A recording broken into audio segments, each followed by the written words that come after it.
We are going to be 10 billion by 2050. We are going to live on a planet 4 degrees hotter. We are going to have more mouths and less food. We are going to have less land and more pollution. But we crossed oceans and we defeated diseases. But we went to the moon and we blossomed the desert. Because we are innovators. We are farmers. We are makers. We are dreamers. And we are going to gather and discuss, create and inspire minds and souls. Because we are feeding our future.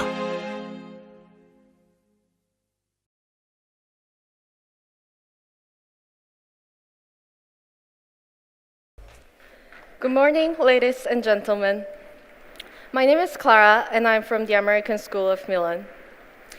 It is my honor to be here as a teen innovator and speak about one of the most significant topics in our current lives, sustainability and innovative food waste solution. Annually, about 88 billion tons of foods are wasted in EU, which is equal to a loss of 143 billion euros a year. That is an unimaginable number. We need to find a good way to solve this problem. I believe the solution to this problem is preventing the waste of so much food. In my country of South Korea, there are two main ways that we address this problem: public service announcements and education in schools. I remember many lessons on the topic from my days in primary schools. Unfortunately, after I moved to Italy 4 years ago, I have noticed that there is less recycling and not many people are aware of the gravity of the food waste problem. We need to increase awareness of the problem, not only in Italy, but all over the world. We all must take responsibility for this problem. I believe the most effective and fundamental way of solving this problem would be continuous education, advertisement, and campaigns to inform the importance of lessening food waste. I'm certain that a lot of people here today could make better environment for our future generation. Thank you.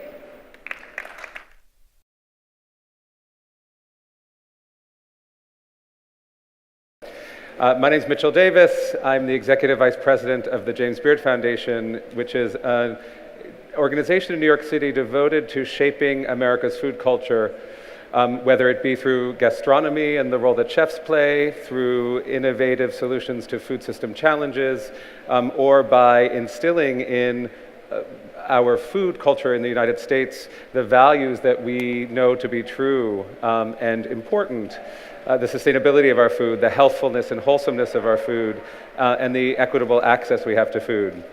We're going to treat today's segment a little bit differently from some of the others that we've enjoyed this week so far at this amazing gathering, Seeds and Chips. And I'm going to start with a few introductory comments, and then we're going to have a conversation with some experts about food waste and sustainability, just to set the stage a little bit for the issues we're talking about, to expand a little bit on what Clara said in her introductory remarks.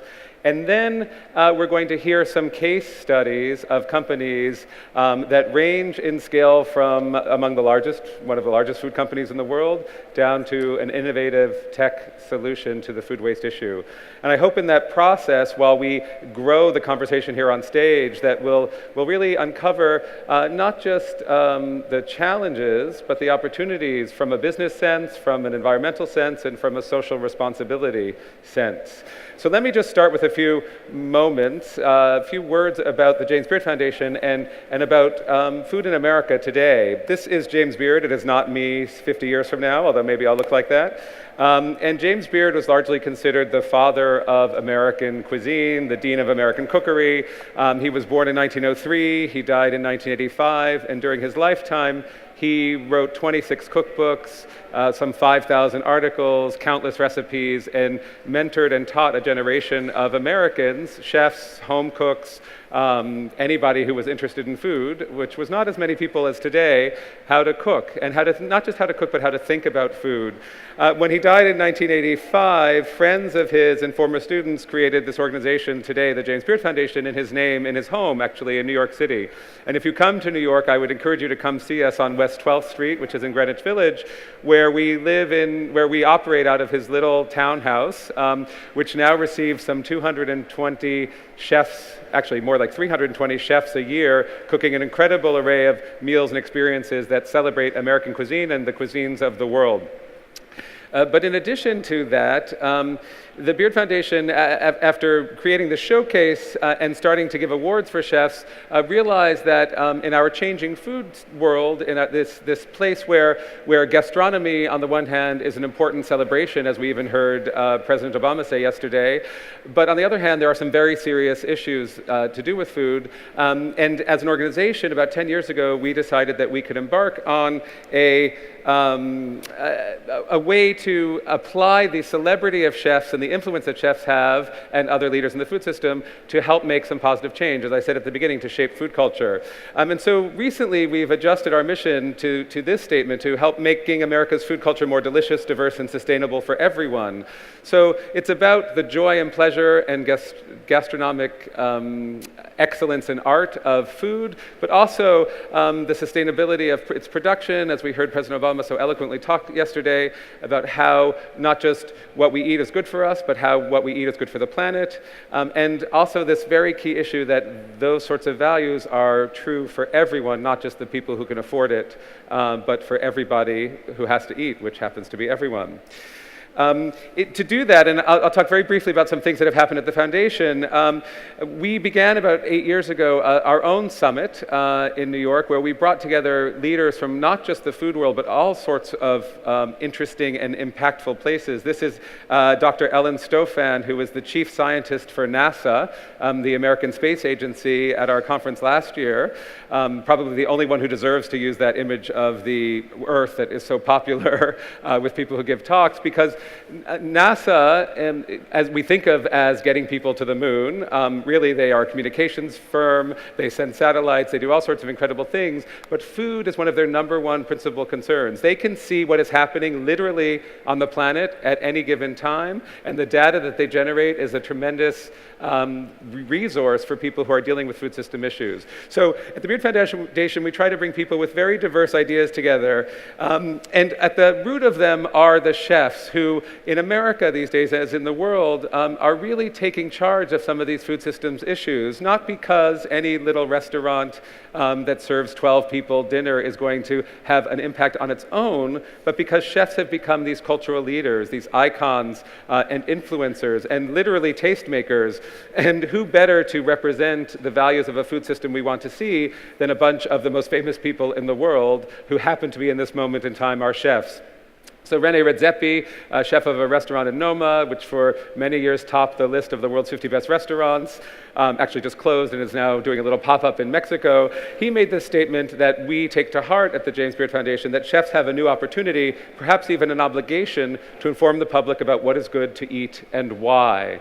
And it's that good to eat and why that I think are the crux of the conversation today, because of course, what's good to eat also leads to what is not good to eat, and those are some issues that we can negotiate as a culture together.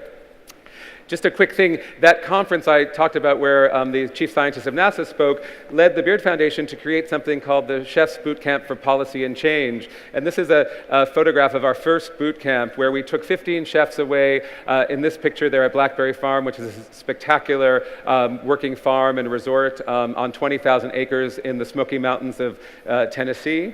And we got them literally fired up to be advocates for food system change. So we trained them on how to make political political change. We gave them some information about topics like food waste, but also antibiotic overuse in livestock production, land use, different systems of sustainable meat production, sustainable seafood, and we got them excited to go back to their communities across the country and fire up their clientele, their employees, their colleagues, and to really engage in a political way. And it was so successful, this first group of 15 chefs, that it led us to create 3 boot camps a year. We now have 160 chefs who've graduated, who are alums, and 900 chefs on the wait list to get in. So as an organization, we're trying to do a lot of things to engage chefs and other thought leaders in the food space into these conversations. And I think examples of them that we see here are from Massimo Bottura in Italy, who has taken on the issue of food waste so dramatically in a global stance. But even on a very local level, chefs are entrepreneurs, they are employers, they are community members, they're very engaged in charity and philanthropy, and they are change agents. So our impact programs at the Beard Foundation deal with 4 main areas: sustainable seafood, meat, childhood nutrition, and food waste. And obviously it's the 4th one today that we're here to talk about. And I'm going to begin to set the context for that conversation with a quote from a very, very famous anthropologist that I think is really important here, that dirt is matter out of place, is what Mary Douglas said in Purity and Danger. And what this idea ultimately means, of course, is that not everything is dirt, but we decide what is dirt. And I think similarly, when we're talking about food waste, if you think about food waste as food matter that is out of place, because of course, when you look at certain things, some people see this as garbage and some people see this as dinner or opportunity. And one of the things we're doing as an organization, when I say we're trying to shape food culture, is to reimagine what is waste, what isn't, and also what is the value of that waste. Is it wasted because it's worthless, or is there actually intrinsic value in there, whether it's in the object itself or in the system that created it, or in the economic responsibility of a business not to throw anything away and to monetize everything. And that's the bit of the conversation we're going to have here. The stats, we've heard them throughout today, and we hear them all the time. These are some images from a campaign that the NRDC and the Ad Council, which is a public service organization put together by the advertising agencies to deal with these mass public health issues. 40% of food in America is wasted. That number changes depending on who you're listening to. In other countries, it's wasted. In some countries, it's wasted before it gets to the consumer. In other countries, it's wasted after it gets to the consumer. But in general, that's believed to be true. Every American wastes 290 pounds of food a year. That's a lot of food. I mean, I just think, I live in New York City where we don't have cars and we have to carry food, and I think I had to carry 300 pounds of things that I'm going to throw away. Not such a good system. About the resources, 1 egg is 55 gallons of water. Again, all of these are intended to be provocative statements, but these ad campaigns, commercials on television, all of the sorts of things that are going on that we'll talk about today, I think really speak to this issue about how unconscionable really it is to waste food. This statistic, every year American consumers, businesses, and farms spend $218 billion on food that is never eaten. That just doesn't make sense. We heard Sam Kass say yesterday when he asked Barack Obama the question, why is food considered so disposable when you can't imagine an oil company taking $218 billion of oil out of the ground and throwing it away? So how do we fix that connection? 85% of all food waste happens in homes or consumer-facing businesses. This is in the United States, which obviously is a developed country, but it's also a country that in its core abundance and access to anything you want is part of our identity. And so when you're trying to change food waste in America and you are shocked at the size of the portions in a restaurant or how much food is in a grocery store at a buffet in Las Vegas, you have to take into account the fact that food is there obviously because people think it markets it and consumers want it, but also because America is the land of plenty. Throughout our entire history, the first people who discovered the New World, talked about how you could walk across the backs of salmon in the rivers and how there was so much food that they could supply all of Europe, all of the old world. So you can't, my point is that there's a cultural component here. That Mary Douglas quote that food waste is food matter out of place, I think is really important. Obviously, chefs have been tremendously active in trying to change this conversation, and we'll talk a little bit about that today. We have Dan Barber on your right, who is the chef of Blue Hill at Stone Barns, just this year number 11 on the list of the world's 50 best restaurants, James Beard Award winner many times, who has created this whole embrace this idea, and you may have seen, or it's actually not released yet, the Wasted movie, who has taken this idea of waste and tried to reimagine the ecosystem of food and gastronomy in a way that is built to avoid waste. So in Italy, he often uses examples in Italy of Parma, not too far from where we are today, where you have tremendously famous cheese production, Parmigiano Reggiano, at a tremendous scale, a global scale. But it isn't a coincidence that you also have a ham production, because those pigs in Parma eat that way. When you come to the United States and you suddenly have a tremendous yogurt industry in upstate New York, and you don't have a place to put that way, you don't have a ham industry to consume that way, or some other form, doesn't have to be livestock, you really run into a challenge. How does this ecosystem deal with its waste? And then, of course, Massimo Bottura, who needs no introduction, from his famous restaurant Osteria Francescana in Modena, also at one point last year the #1 restaurant in the world, who has made this idea of showcasing or shining a spotlight on waste as an opportunity to change the conversation about what is food and what is waste and what we can do with that waste, and how we can give dignity to people even if they are eating things that have not been eaten or have been considered unused until then, with some of the help of the greatest chefs in the world. These are some of the dishes that have been made with food that would normally have ended up in landfills. On the right is Dan Barber's hamburger, made with the pulp of juice, a juice bar, so the parts of the vegetables that you discard. The bread of that hamburger is made from grain that was used to produce beer, and all of those components, even the salad in the middle, and on the right is a great mole verde from the Refettorio project that Massimo did here. And all of this is to say, obviously, we're not all going to eat discarded food, and that's not going to solve our problem, but if you think about food differently, this would be waste, or it could be food. They're the same things. If you culturally change that stigma or that indication, you can really change the conversation. So we are going to have a panel conversation, as I said at the beginning, with a few people to talk a little bit more deeply about this issue and some of the solutions. We're going to see some case studies. We're going to invoke, because this is the conference on technology and innovation, and we're going to talk about a really important question of scale with some of our speakers today. And while we do that, we're going to have on a loop on the screen some slides that have some interesting facts, striking facts, in addition to the ones that I've given you already, that will, I think, illuminate the global impact and the global issue of food waste. So if I will ask my first two panelists to join me on stage, I'm going to welcome Devin Clattel, who is the Associate Director of the Rockefeller Foundation. She's leading their work to prevent wasted food in the United States, obviously, but as part of the Foundation's global Yield-Wise initiative, which seeks to eliminate enormous environmental, social, and economic costs caused by food waste. Come, please, Devin. We're just going to have a conversation. And also Mark Buckley, who is a consultant and an entrepreneur. We got to do the dramatic music. Come, Mark, come, I'll do it. Please. So, yes, okay, it's either going or it's not.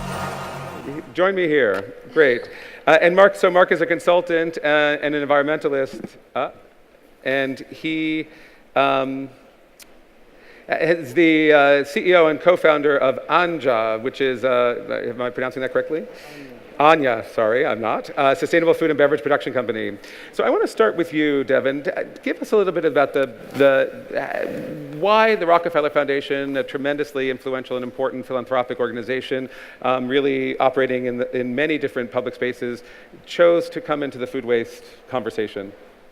Sure. Thanks, Mitchell, and thank you for inviting me to be part of this conversation. I think the reason that the Rockefeller Foundation has chosen to focus on food waste and loss is because of a lot of the impacts that you're probably seeing circle on the screen right now in the form of statistics, which is that food waste has such an enormous impact on our environment, on the economics, not only at a sort of systems level nationally and businesses, but also of smallholder farmers and producers that are often losing much of their product to loss and waste. And then, of course, there's the social impacts of the fact that we have, in the United States, I think it's now 1 in 7 Americans are food insecure. We have a massive number of hungry people throughout the world, and yet we're throwing away a huge percentage of food. So the Rockefeller Foundation has a long history of working in agriculture and sort of famously promoting a lot of the work around the Green Revolution that was very focused on production. And I think part of the realization we've come to is that focusing on production is no longer sufficient if we're throwing away 30 to 40% of what we produce. And then we feel like regardless of what you care about when it comes to sustainable food, if you're wasting such an enormous amount of the food being produced, then you're not going to be able to achieve those sort of long-term sustainability, social, economic, and environmental goals. So for us, we really saw it as an opportunity to have multiple positive impacts across the system. Interesting. Mark, from a business perspective, obviously, I went to business school. You learn not to waste things in business school. that doesn't really help your bottom line. How can we, with some of these statistics, $218 billion worth of waste, how does that happen? Really, on a finite planet, it just doesn't make economic sense to continue growth and production at the rate that we have, mixed with the amounts of waste we have. And so our business models as entrepreneurs, we really need to change our models to be sustainable models. And I don't want to talk about sustainability as a greenwashing or a term that just everyone throws out there.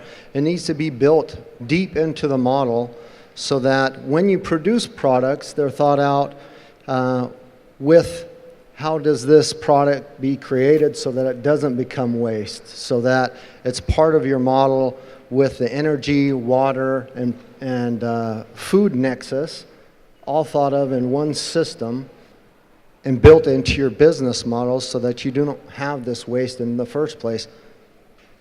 And can I, from an economic standpoint, partly we waste things because they have no value. And I'm asking both of you this, we find ourselves in a situation where food has so little value that we can even afford to discard 40% of it. Using that oil as an example, which we just would never pour crude oil. Well, sometimes we do, but that's an accident. Yeah, I mean, I think one of the really interesting things about food waste is that it's often the result, I think, of good intentions. So I haven't come across sort of a pro-food waste lobby. There aren't a lot of folks out there that are promoting food waste. Right. I think often it's the result of individual decisions made by actors along the supply chain that are trying to do the best for themselves and for their businesses. So farmers are trying to create the best product for their buyers. I think grocery stores, hotels, and restaurants are trying to serve the best product to their customers, and customers are trying to often express sort of love, and President Obama said joy yesterday through food. And I think that in many cases, food waste has become sort of business as usual along that supply chain, and to a large extent, it's become invisible to a lot of those actors. And so they're making decisions and they're not necessarily taking into account the issue of food waste. And so at least in the US, where a lot of the waste is due to consumer behavior, consumer-facing businesses, I think part of the fight we're fighting here is almost a fight against sort of invisibility and indifference, trying to make people aware of the problem, trying to get them to start measuring the food waste, trying to get them to think proactively around managing it as a resource and sort of revaluing food, and treating it as precious as many of us have come to treat water, energy, and other resources. I do just want to say that we're sort of using the term food waste here broadly. Right. At the Rockefeller Foundation, we see the global problem of food waste sort of taking two fairly different forms. So there's sort of the discarding of waste that's often due to sort of consumer preferences and aesthetics and other issues that we see as a main driver in the US. And then there's the issue of loss, which tends to happen in less developed supply chain, where a lot of the opportunity is really around creating infrastructure, better storage and processing and harvesting. And there, I think it's probably, behavior change is still crucial, but it's less about sort of consumer preferences and often more around fairly simple technologies, connecting farmers to markets, and providing access to capital for them to change the way they operate. So I just think we need to think about both sides of the equation when we think about tackling it at a global level. So just to summarize, loss happens on the way to market, let's say, and waste happens once the consumer or the consumption is involved. I think so, and I hesitate to project intentionality, but I think loss often feels unavoidable. Things spoil or things get damaged because they just don't have the transport and crates and those kinds of things. I think waste, while maybe not unintentional, is at some level sort of a choice that we make.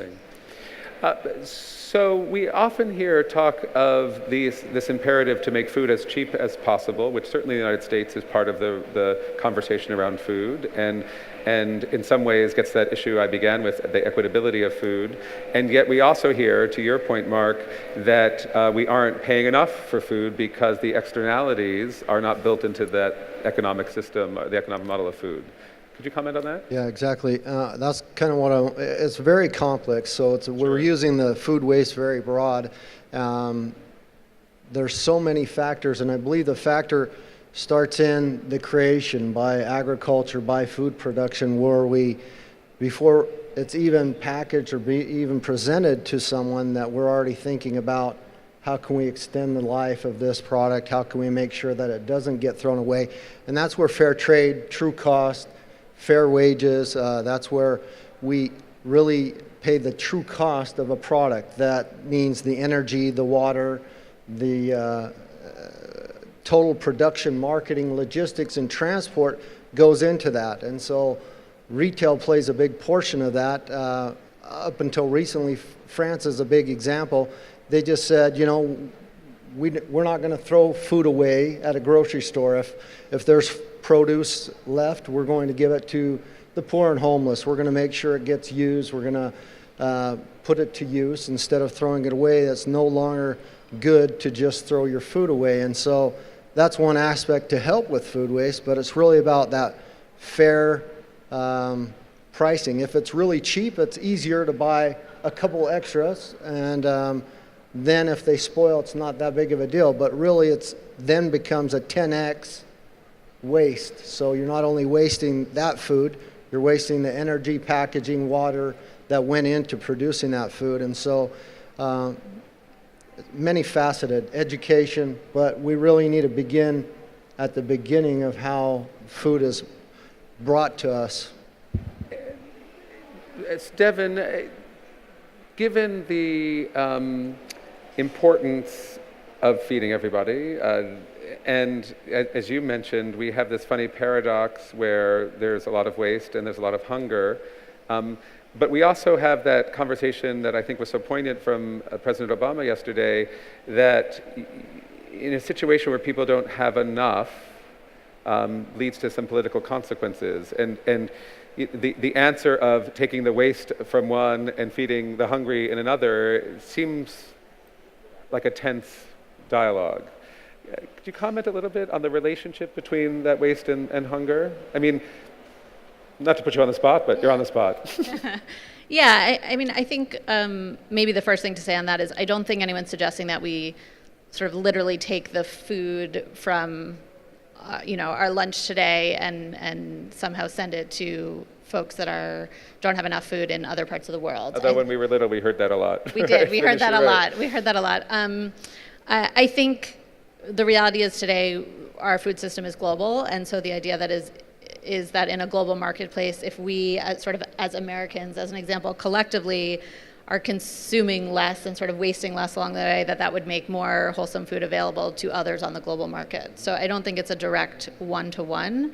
I do think that we need to think really hard and really carefully around equity and inclusion when it comes to these kinds of issues, and I think that that's something that I would encourage everyone who's here at this conference to think about, particularly when we start talking about innovation and technology and making sure that some of the new solutions are available to different types of people all around the world when it comes to reducing waste. Because again, I think if we're using waste in the broadest terms, reduction of waste can benefit producers as well. And often those producers, to your point, Mark, about going back to the beginning of the supply chain, are smallholder farmers. I mean, that's the majority of farmers around the world. So when we're talking about reducing waste, we're also talking about trying to put money back into the pockets of those farmers, trying to secure their own livelihoods and trying to, in many cases, help their own food security. Right. So I think we need to think about that piece of the equation as well. And I totally agree that thinking about these issues from the very beginning is sort of the best place to intervene. Right.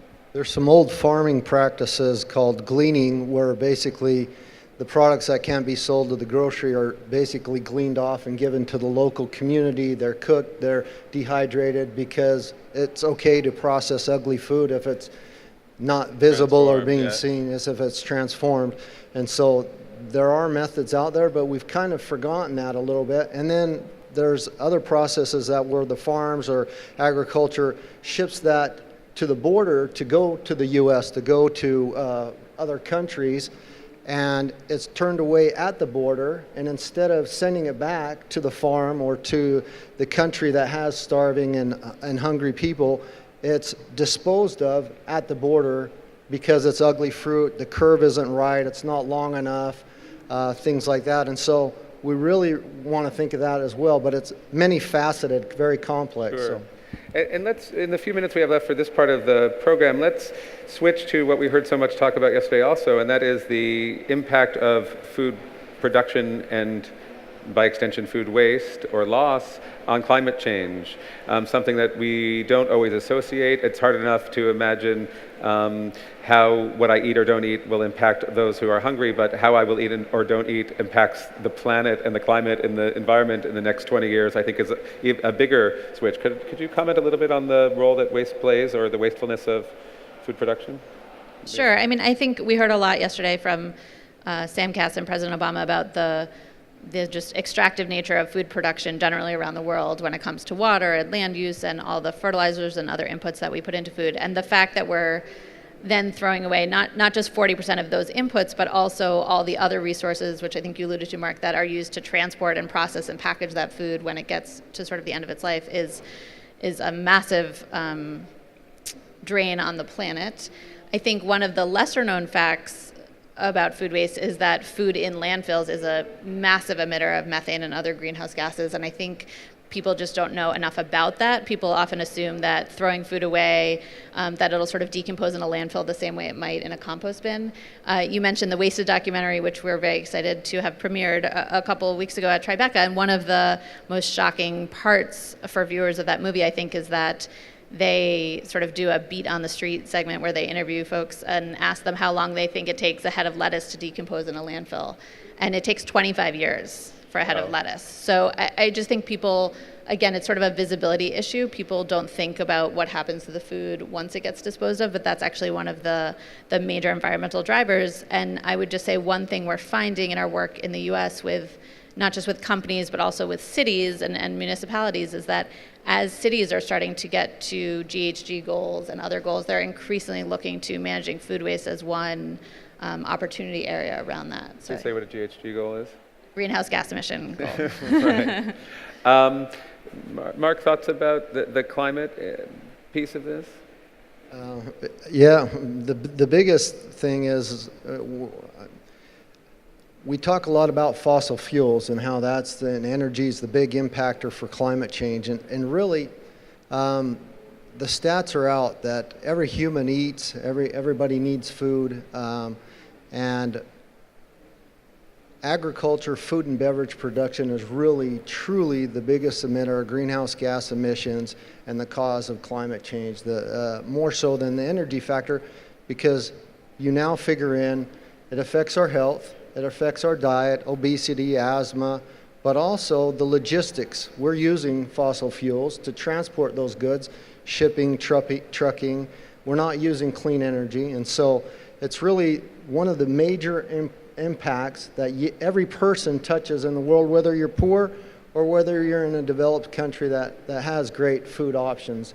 And so it's much more complex than we really know, and the 10x factor of methane gases is one aspect. Then there's animal production, there's many things to address, but we really need to take a strong focus or look at food waste, food production, to make sure we're seeing what impacts are truly occurring for climate change in that respect. Thank you. So a round of applause, I guess, for this portion of the conversation, and thank you to my panelists. I'm not going to let you go yet, though, because I want to bring now to the stage someone to tell a story, really, about a company operating or trying to find these sorts of efficiencies at the largest level, one of the largest food companies in the world, in fact. Mahmoud Khan is the vice chair and chief scientific officer of PepsiCo. You might have heard of it. What you may not know is that PepsiCo is not actually necessarily a Pepsi company, but he leads the R&D efforts in its global performance with purpose initiatives, which has inspired the fundamental belief that business success is inextricably linked to the sustainability of the world we share. I'll invite Dr. Khan to the stage to give us a little bit of the story of PepsiCo and the transformation they've made.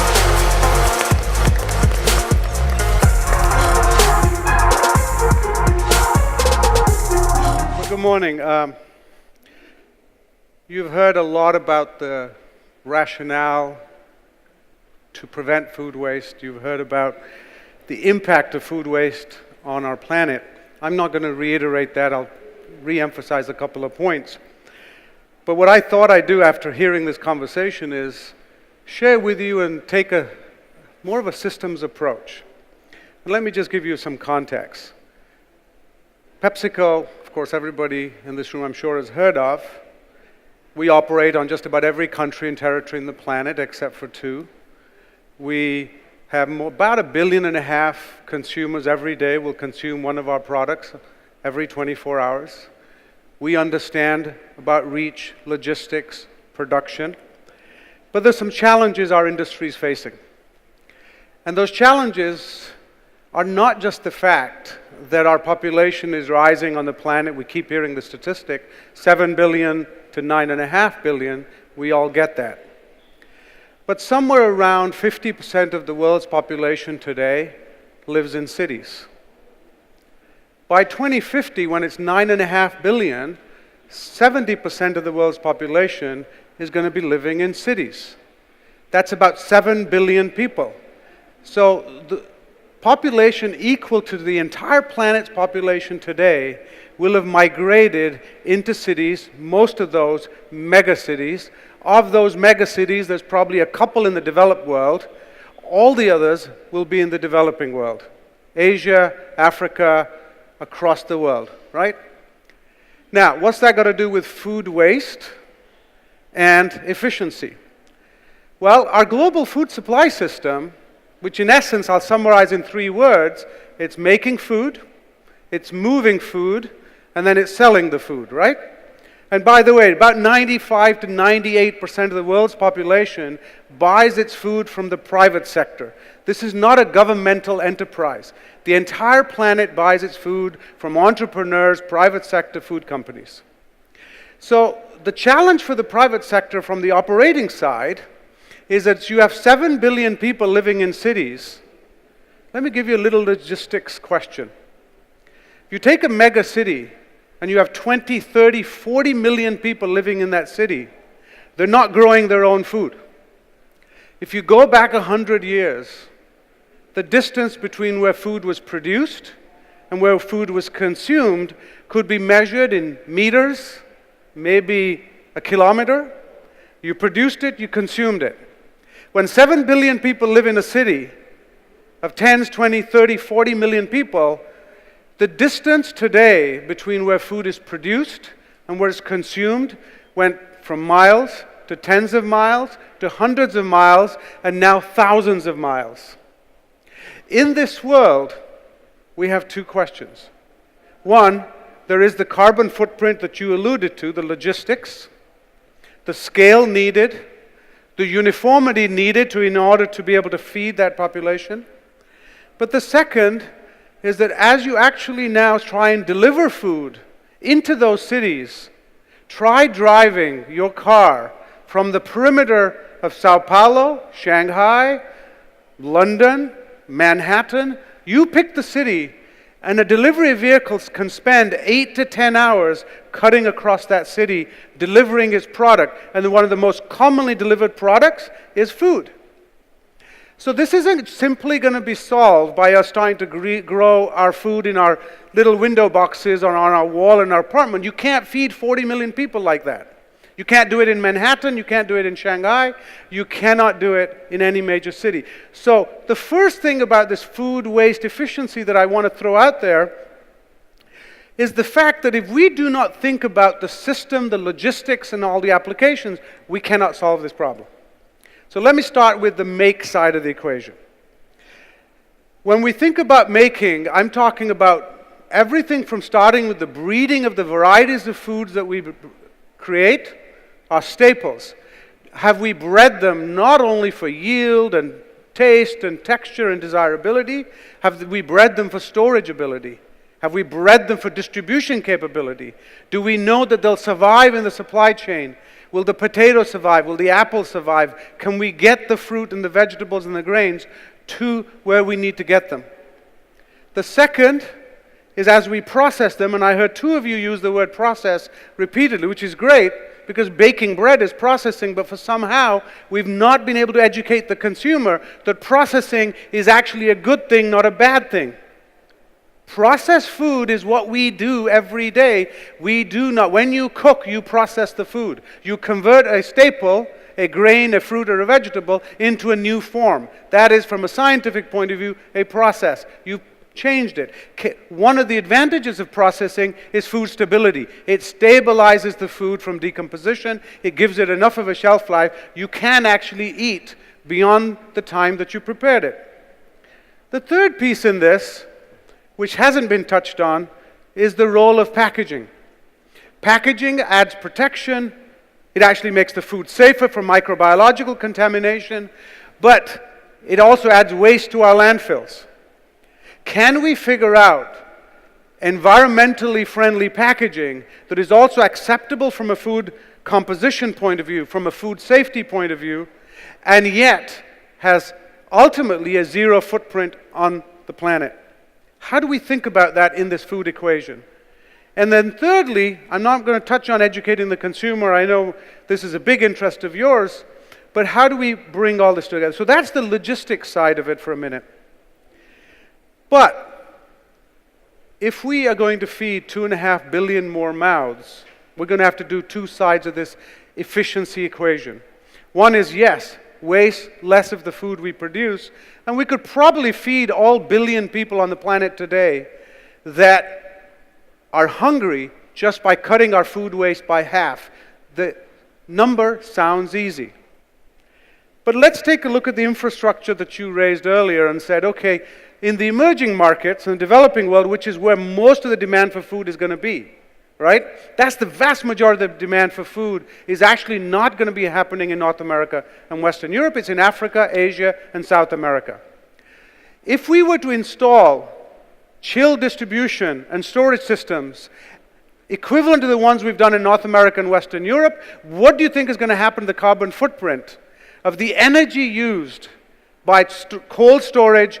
Cold distribution uses more fuel, uses more electricity. Actually, we do not today have a scalable, viable model. If we modeled what's happened in North America and Western Europe to the rest of the world, we will not be able to sustain it.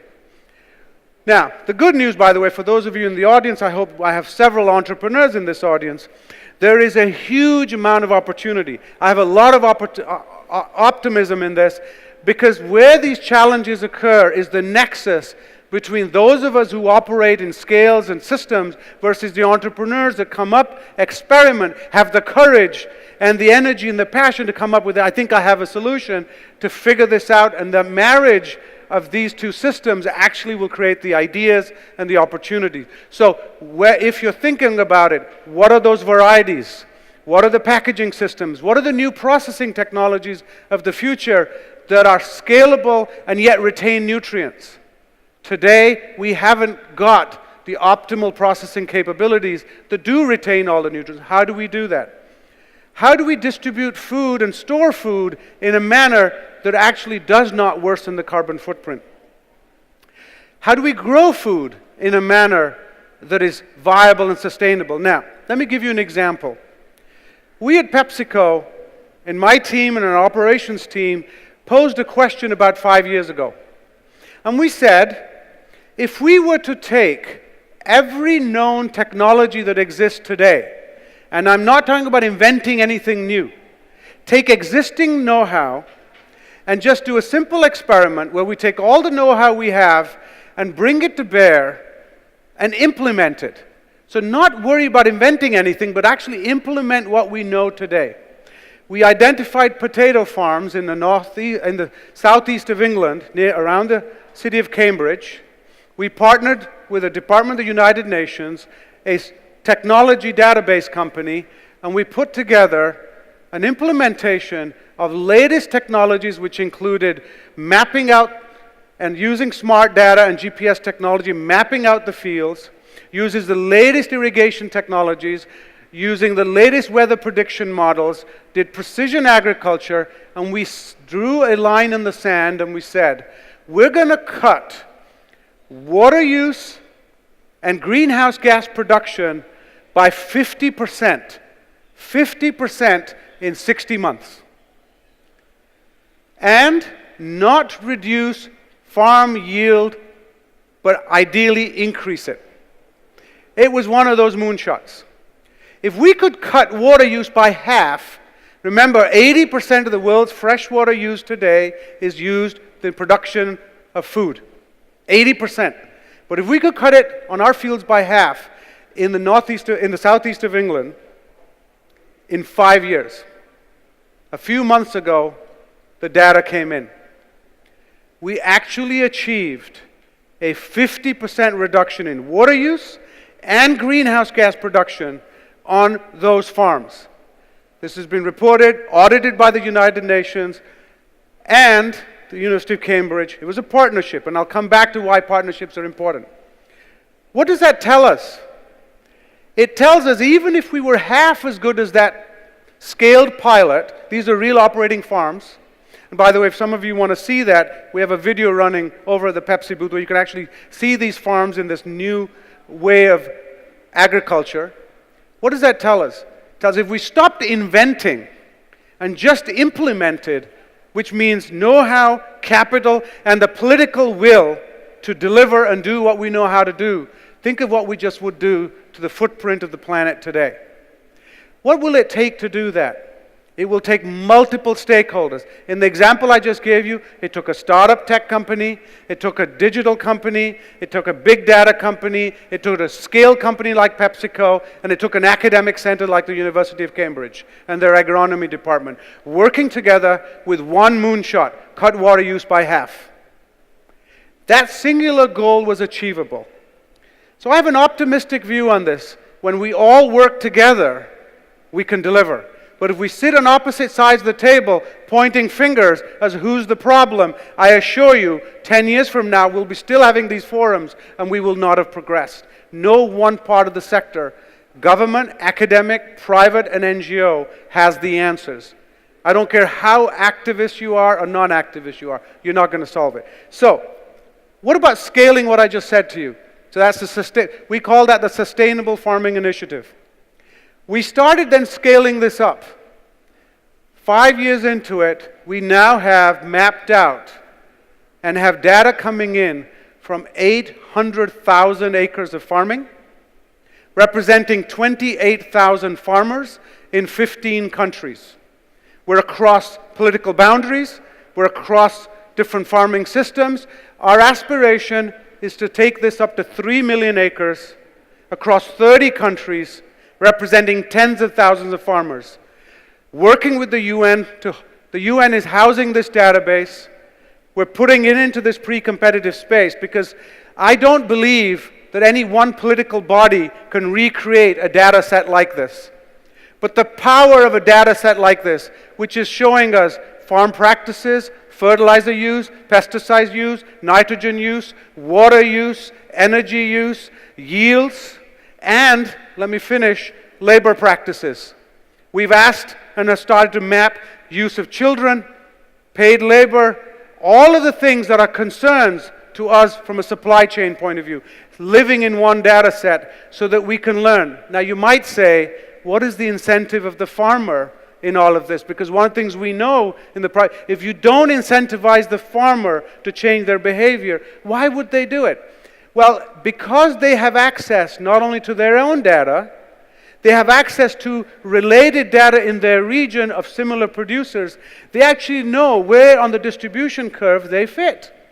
And because they know where they fit, they actually have opportunity to increase their yields at lower input costs, because fertilizer, pesticide, water, etc. are input costs. They actually are incentivized themselves. They're not being paid, but indirectly incentivized to keep providing the data and keep this system updated. So I have a vision. Imagine a living data set like this informing us of what this next generation of doing, because the last piece in this was we put food waste into this. What is actually happening to the waste of their food across all these countries? So in closing, I could talk about dozens of different things that we do at PepsiCo, but I wanted to give you a little window of the power of working together to solve major global problems when we all come together. This is just one example.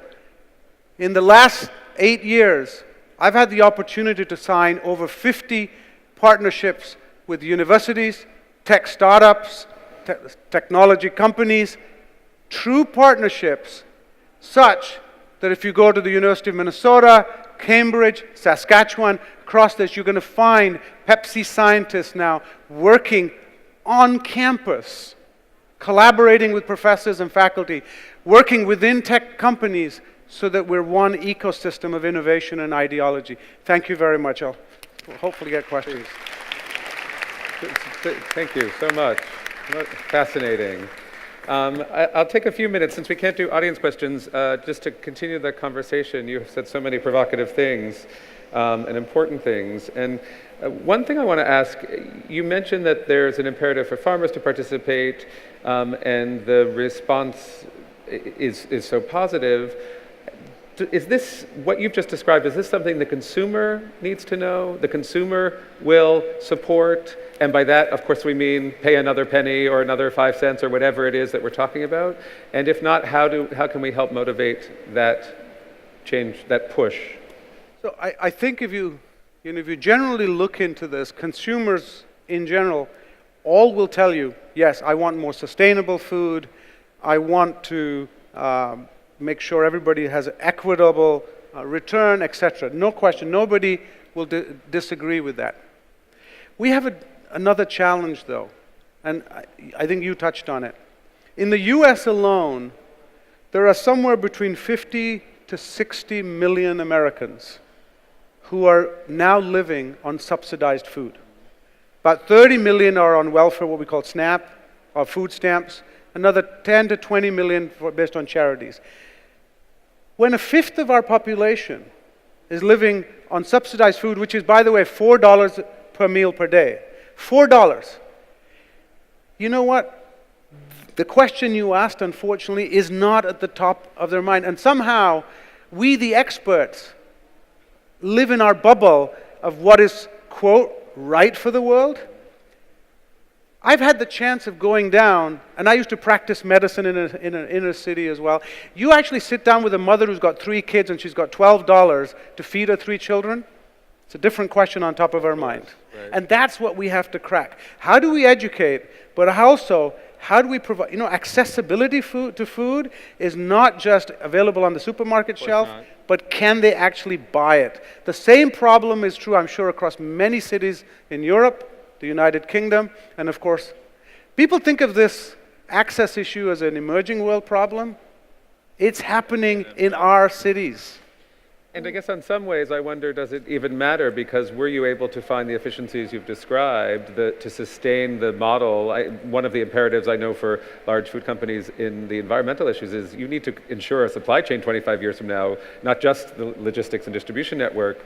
Is there a way that no one needs to know, that you need to do that anyway? Is that something from a corporate standpoint, a publicly traded company can decide this is how we must operate regardless of that response? Look, there's two reasons why we have to do this. One, if you're in this for a long-term viable business, without access to water, land, and an environment that's conducive to sustained growth of everything about food is agriculture, we cannot operate. So one is a necessity. The other, actually, even in the short to medium term, is financial. We've saved hundreds of millions of dollars just through water efficiency. That's to our bottom line. So at PepsiCo, sustainability is not a function that lives in our reputational communications or government affairs or public policy. I head it up as the head of R&D, head of innovation. It is core to the way in which we operate. It is not an adjacency. And to Mark's earlier point, if it isn't part of how you operate through the core, it won't happen. It can't just be a department that lives on the side and jumps up and down and says, we have to do this if no one's committed. I'll give you a quick example. Somebody asked me, where is your sustainability committee at PepsiCo? You're right. Okay? I said, let me tell you who the sustainability committee, because I am chair. Let me tell you who's the sustainability committee. It is the executive board of the company. Right. That is the sustainability committee. We have done away with the, quote, sustainability committee. When you make it the sustainability committee's responsibility, it is somebody else's responsibility. Right. We do have a board sustainability committee, which is the corporate board, but the executive board of the company, the executive team, is the sustainability committee. Devin?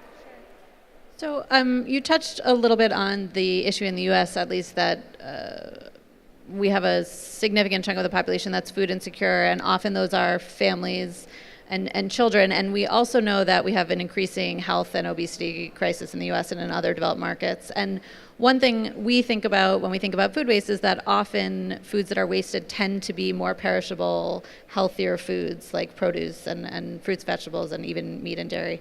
I wonder if you could speak a little bit about how Pepsi's thinking about some of these issues in the context of sort of health and that issue of equity when it comes to healthy and wholesome foods as well. It's a great question, something that we've been thinking about, and as a medical physician, I've thought about many years before I came to PepsiCo. Those of you who don't know me in the audience, I'm an endocrinologist and practiced at the Mayo Clinic in diabetes and metabolic disease for many years, and so very much in that field. One of the challenges, and I think it was the University of Chicago that came up with coined the term food deserts. And in most of the cities in the US, you will find areas, and I'm sure in Europe too, where there are these food deserts. Part of the challenge is the cost and logistics and the purchasing power of the local residents. It doesn't allow a financial model where food can be delivered of the spectrum that is available in suburbs, in more affluent suburbs. So that's the problem. You know that, we know that. I'm not sure that anybody has solved it, but let me tell you how we're looking at this. We've looked at it in two ways. One is a program we started called Food for Good. The White House recognized this program as the best of its kind a couple of years ago.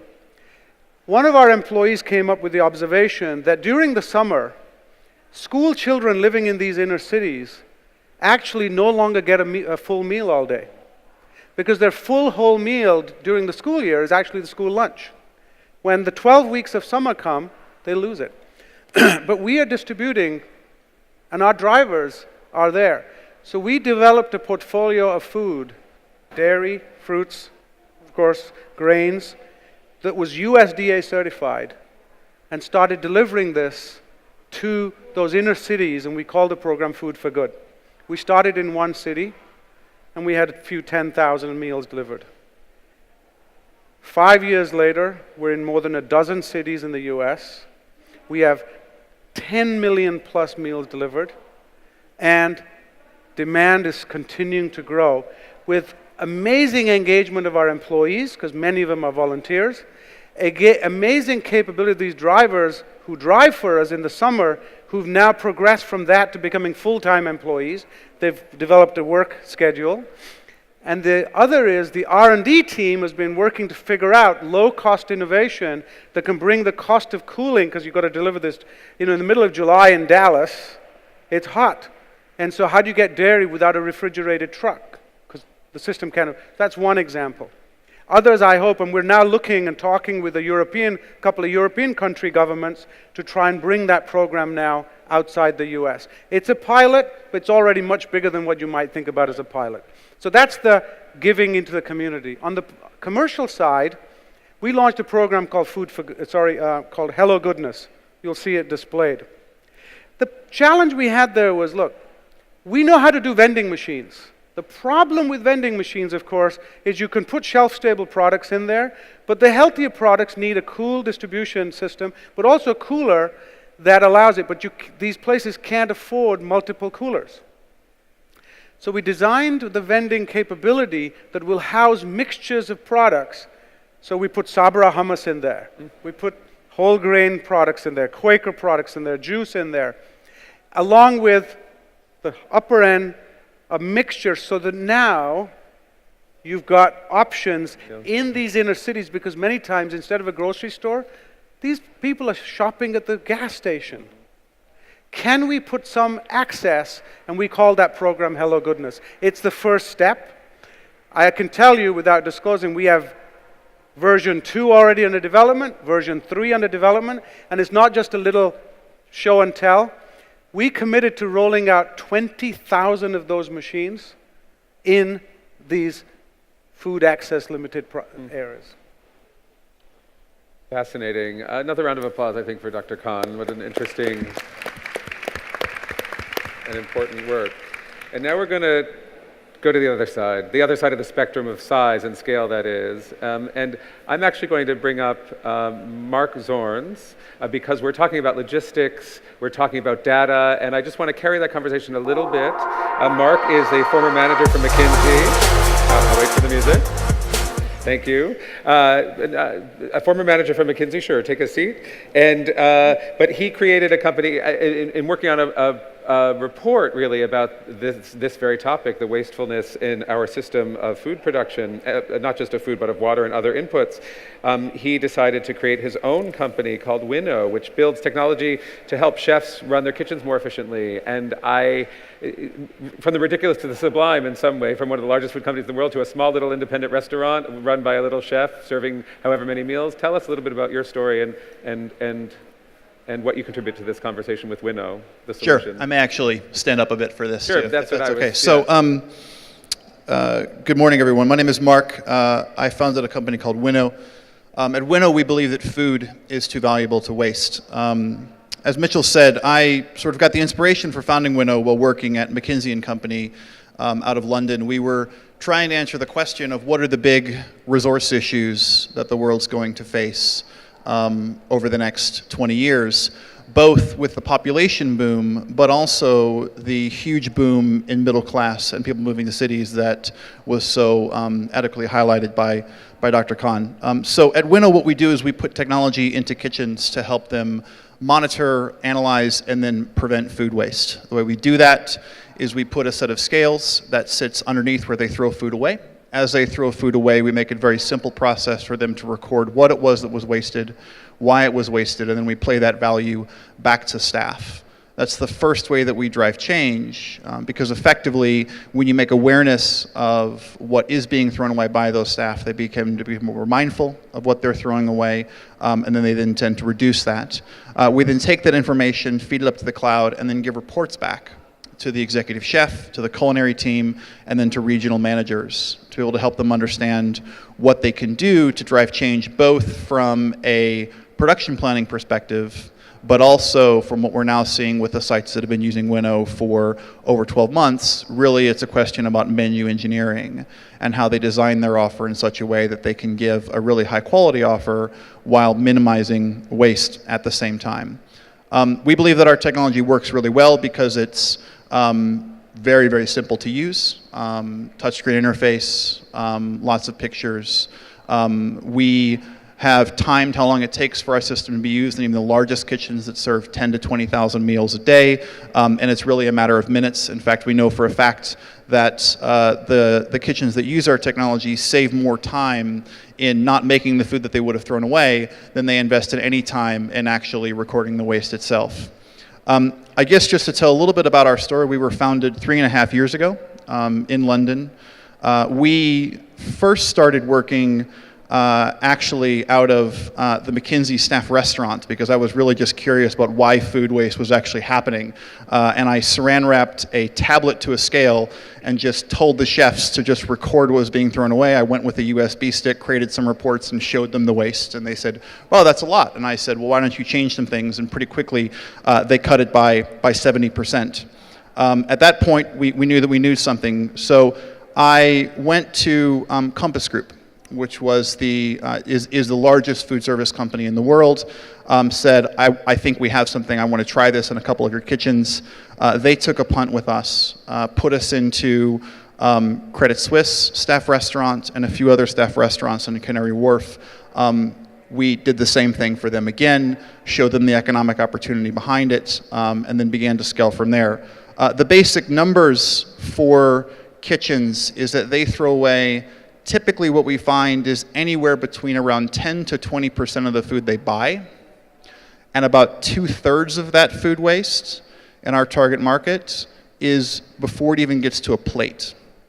So this isn't talking necessarily about just optimizing portions. This is actually getting the culinary team to produce the right amount of food. And the specific challenge where this lies is in food service, so that's staff restaurants, universities, schools, hospitals, stadiums, expo centers like this, hotels, specifically where they have hotels, but buffets and sort of meeting rooms, cruise ships, and any sort of restaurant that sort of makes food in advance. A couple of the companies that we have worked with, so I mentioned Compass Group in the beginning, we're now rolling out with them across 500 sites in the UK. We are rolling out with them in China, have a contract in discussion with a number of countries with them in parallel at the same time. Basically, we are seen as one of their key innovation platforms to scale up across the world to help them deliver substantial cost savings while also doing the right thing at the same time. Another company that we worked with, Accor Hotels, which the brands that they are most known for is Novotel, Ibis, Pullman, Sofitel. They just bought Fairmont Raffles. We did some work with them in Southeast Asia in a couple of hotels, showed them the art of the possible. That moved through the organization, and for that and a number of other reasons, they set a target to reduce food waste by 30% across their business by 2020. Which is only about 2.5 years away when they're actually going to go and try to achieve that. We're now live with them in 15 countries. The hotels using Winnow have cut food waste by 57% by using the technology. And most recently, we announced a partnership with Dubai Municipality, which is responsible for the food safety as well as the waste collection in the Emirate of Dubai. We'll be working with them. Why food waste is really important in Dubai is that in Dubai they import 85% of the food that they eat. And so if you're importing 85% of the food that you eat and you're throwing somewhere between 20 to 40% of it away, that just doesn't make sense. And so we're working with them, starting with hotels, but expanding into the other types of markets we work with to be able to monitor and then drive that food waste down. Today, we are working in 25 countries. We have either signed or installed sites of over 1,000 kitchens that we're working with. The amount of food waste that we are saving our clients on a yearly basis is just reaching $8 million a year. To put that into perspective in terms of what that means for an environmental impact or for meals saved, that is about 5 million meals per year that we are preventing, or about 1 meal saved every 5 seconds. And we are just getting started. We feel like this is an issue that the industry should adopt. It makes perfect economic sense for them to do so. When you cut food waste like this, you save anywhere between 3 to 8% on your food costs. in an industry that makes typically about 5 to 10% net profit margin, cutting food waste is a material deal that they can go and address. So what do we think that we need to drive change faster? I think what we're looking for to see is we want broader awareness of the issue in the business case. We're excited now to start to have some very big brands adopting Winnow en masse, using that as a case to talk to others about how we can help them, to help them overcome some of the early questions they might have about a novel technology to say, does it work, does it scale? We've now proven that.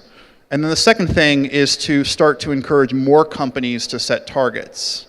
That moment when Accor Hotels set that target to cut food waste by 30% was one of my proudest moments. Sure, it has a helpful impact on my business, but I'm not sure that we're going to help every single Accor hotel out in the world solve that. But at a minimum, we will have influence change to be able to drive that. And I think what we need is we need more companies setting bold targets, because what we know is that the EU has set a target to cut food waste by 50% by 2030. We know that the US has done the same. And if business doesn't come in and take the lead and actually show that it can be done, then we're never going to reach those targets without pretty heavy regulation. And quite frankly, I don't think that's the right way to go about it. So thank you. Thank you, Mark.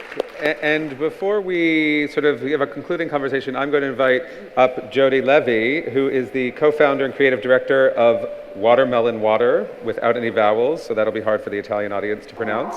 A brand committed to redefining what we drink to nourish our bodies and sustain our ecosystem. And tell us, hi, you want to grab a microphone, and why don't you tell us a little bit about Watermelon Water and your story? Sure. So thank you for having me. 3.5 years ago, my co-founder of our beverage company, Watermelon Water, shared this crazy fact that there were 800 million pounds of unused watermelons in just America every year. Just America. You can imagine how many hundreds of millions of pounds it is around the world. And we sort of reversed into founding a beverage company because I come from a background of sustainability and looking at ways to solve complex problems and communicate about them to impact consumer behaviors. And so we learned this fact. The first thing I did was I actually went and talked to Dixon Despommier, who's also here with us this week. And I bounced into his office and I said, I want to fly rocket ships on watermelons. And it was Dixon that inspired this thinking that watermelons aren't actually as sweet as we all think that they are. And so I knew we weren't going to make ethanol with watermelons. And we started to get into exploring with our chef and food scientist and started to think about this philosophy of how do we change the paradigm of how we make food? How do we make packaged food clean? How do we keep it fresh? And how do we make really simple ingredient products accessible, meaning affordable, to anybody? And so we set out to use these hundreds of millions pounds of ugly, oblong, sunburned, but perfectly good watermelons in America that weren't even being shipped to stores. Watermelons are 18 to 25 pounds of mostly water, so they never really make it onto a truck. They just get tilled back into the soil. And it's time and it's energy and it's resources that go into it that never get used. So now we have relationships with growers all over America. We're focused, we only sell in the United States, so we only source from the United States.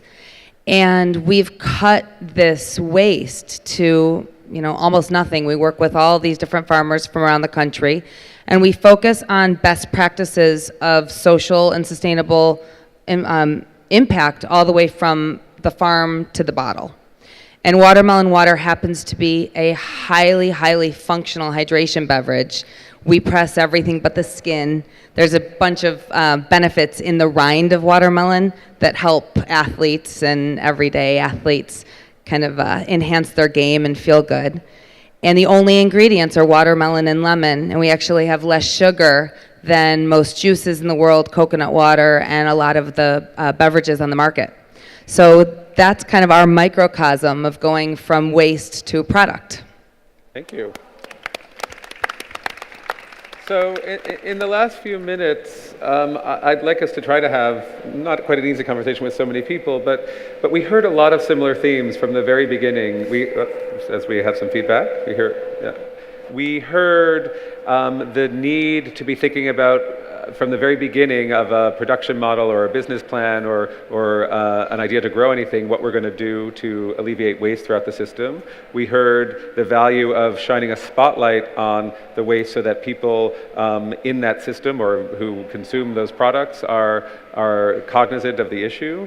We heard the value of data and logistics in trying to work that out, and also this idea of full use, of reimagining what is the food part and what is the waste part because it's ugly or it's lying somewhere. I'm wondering if we might comment, since this is really an entrepreneur's gathering, Seeds and Chips, where in those systems do you, from your perspective, see the opportunities for things you need? In addition to the solutions you've created, where do you think there are opportunities for this audience to help along that long process, that long chain, the ecosystem of food production to minimize waste? Where should I start? I'm going to start with you, Mark. So I think we're in a boom that's kicking off in the area of food waste and entrepreneurship. Just the fundamental fact that it's about $1 trillion a year of food that we throw away, that is a massive resource that we should be taking advantage of. And I think that the more entrepreneurs that rush into this space, the better and the faster we're going to drive innovation. I think it needs to be coupled, as Dr. Khan said, with large businesses taking bold steps to move quickly. Because I honestly don't think we have as much time as it will naturally take for that to come to fruition. I think I've worked in food my entire life, everywhere from food wholesale at McKinsey, doing work in manufacturing and retail and elsewhere. I think there are opportunities literally across the entire supply chain.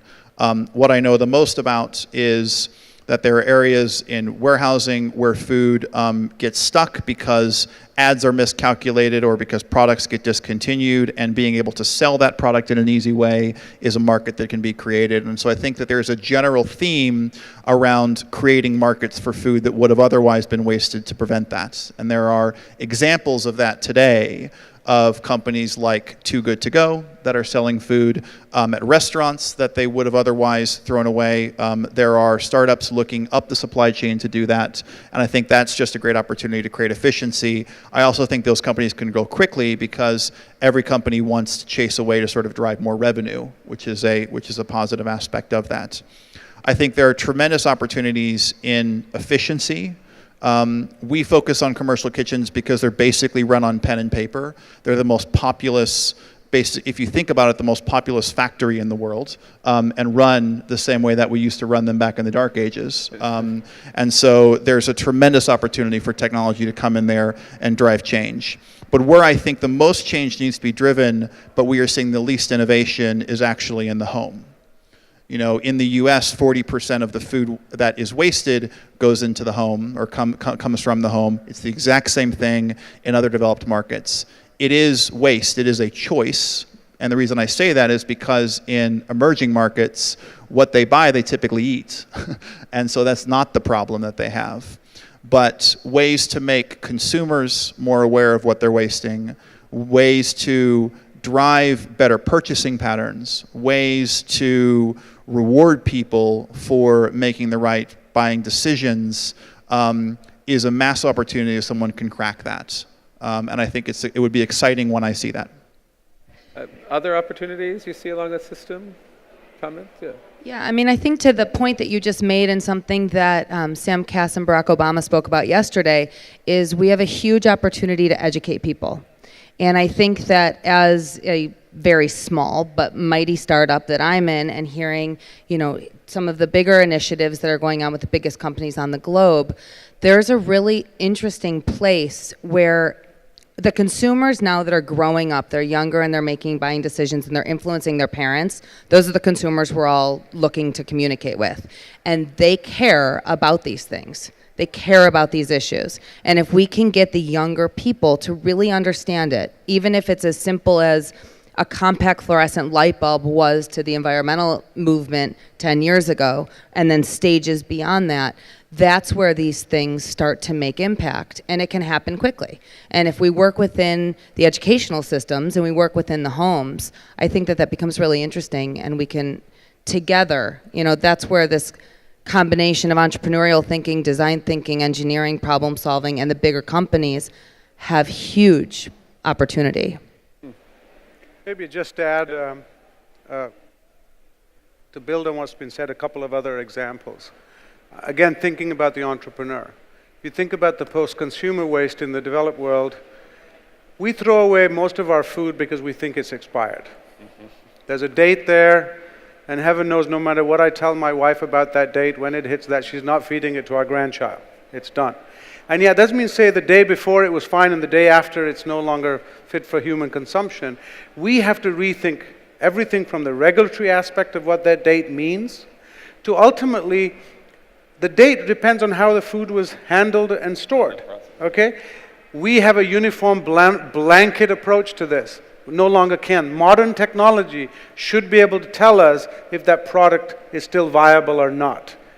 We can do it. It can be done. It's like the farm example I gave you. The technology exists. Do we have the mindset and the will to implement it? That's one. Can we bring the entrepreneurs together? On the emerging market side, again, 60% of the mango crop at the Horn of Africa, 60% rots. This is a part of the world that cannot afford, it is starving. 2/3 of their harvest rots. Surely we can figure out a way to extend that harvest either through breeding, stabilize that harvest, or get it out into the hands of the consumers in the region. Now, you might call that social entrepreneurship, but these are great potential markets. Entrepreneurs will figure it out. I have no doubt when they look at that problem, imagine 60% of something that's edible, has nutrients, everything, in a starving community, rotting away. Tragic. That is tragic. Although there are examples of places where, because we don't all consider food the same things, markets that export, that ship, the Great Potato Famine, where people were unable to feed themselves because of the culture of what they experienced or what they were used to. And I would just like to end on an optimistic note, and for the young people, whoever they are, our teen-innovators, for instance, what can they do to help move us to the goals that we've set as a global community, reducing waste, but even more so making more equitable, productive, delicious, wholesome food as young individuals, not just entrepreneurs. And let's just go around, a few words for everybody. I think that there are amazing innovations in food science, and there are a ton of new ingredients, many of which can be waste from companies and production of other types of things that we've spoken about, that is like really accessible matter to play with and solve with and invent with. And I think that just looking at those two things alone is very exciting. Devin? First of all, I have to say I'm massively impressed with the teen-innovators, and I think that their presence here alone has made me very optimistic. I would say one thing you can do is keep asking the questions. So the same way that we've been taught to ask questions in recent years about where food comes from and sourcing policies, I think we need to start asking questions about what companies, restaurants, businesses, others are doing with excess food. So when you go to a restaurant, ask, do they compost? When you go to a hotel, ask, do they have a food donation program? I think just by asking the question, you're helping to raise the level of consciousness around the dialogue with the businesses and other stakeholders that you interact with. And as you started with, I think, Mitchell, a lot of this, at least in the US, is a cultural issue, and I think we need to start shifting that conversation. Dr. Khan? I would say ask questions for sure, challenge assumptions, which I think this young generation is very good at. And I would add, though, be non-judgmental. If you take a judgmental position without truly understanding the complexities, there will be no progress. But if you challenge, ask questions, and be non-judgmental and engage, then we'll see progress. Important. Mark? I agree. Ask a lot of questions, a lot of whys, but take a systemic approach, really an inclusive approach that not just your city, your country, but realize that some of your food might come from another country, another neighborhood, another region of the world, and that we're actually all in this together. We all eat food, and from all different places of the world, and so we need a really complex, dynamic solution, multiple solutions with many players that are basically global citizens, global countries, global individuals that are coming together, working together, and not capsuling themselves off in walls and borders and nations, but working together to solve the problem. It's a lot about education and really asking the question why.